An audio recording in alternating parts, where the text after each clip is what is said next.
Okay, now we're going to talk about ethical hacking concepts and scope. So this is module 4 of this section. So ethical hacking focuses on simulating techniques used by attackers to verify the existence of exploitable vulnerabilities and the system security. So we're going to focus on simulating techniques used by attackers to verify the existence of exploitable vulnerabilities in the system security.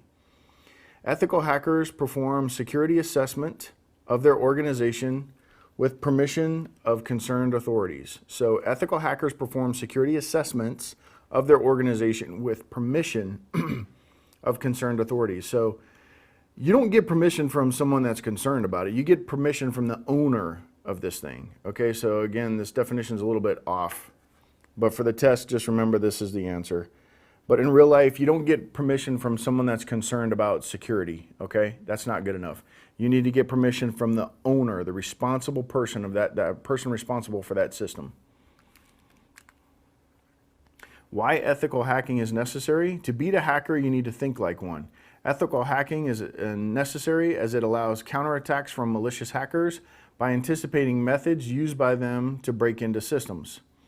Reasons why organizations recruit ethical hackers. They use it to prevent hackers from gaining access to an organization's information systems, to uncover vulnerabilities in systems and explore their potential as a risk, and to analyze and strengthen an organization's security posture, including policies, network protection infrastructure, and end user practices. So this is why it's necessary. So it's also necessary because you need to understand your enemy, and to understand your enemy, you need to know how they think and what they know. So that's why it's important that you learn these techniques and tools. So ethical hackers try to answer the following questions. What can the intruder see on the target system? Reconnaissance and scanning phases, right? What's visible to them? What can they see? What can an intruder do with that information? Gaining access and maintaining access phases. Does anyone at the target notice the intruder's attempts or successes? Reconnaissance and covering tracks phases. If all of the concepts of information are adequately protected, updated, and patched, like do they notice that? You know, if they are updated and patched, did they notice it? Okay, so how much time and effort and money is required to obtain adequate protection? Is it something we can easily protect, or is it going to take a lot of work and resources? Something we may or may not be able to afford.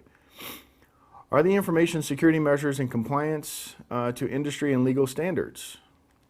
So skills of an ethical hacker.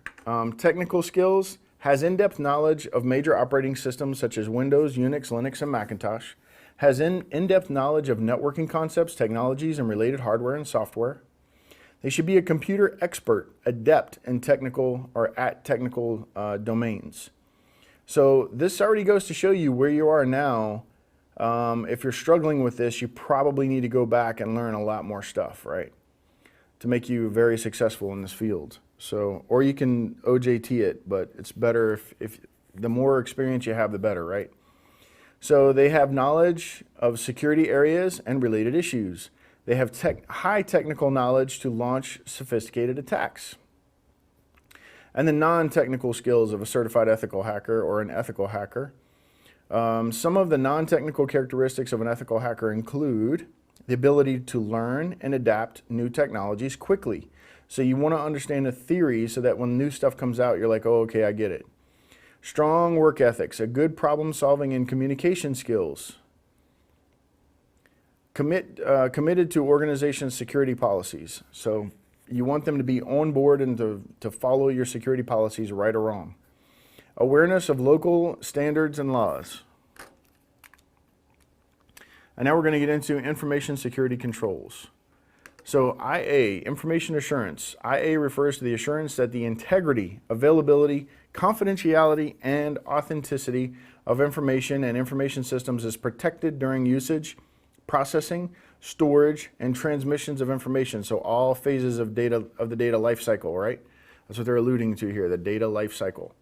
Some of the processes that help in achieving this information assurance include developing local policy processes and guidance, designing network and user authentication strategies, identifying network vulnerabilities and threats, identifying problems and resource requirements, creating a plan for identified resource requirements, and applying appropriate information assurance controls, performing certification and accreditation, providing information assurance training.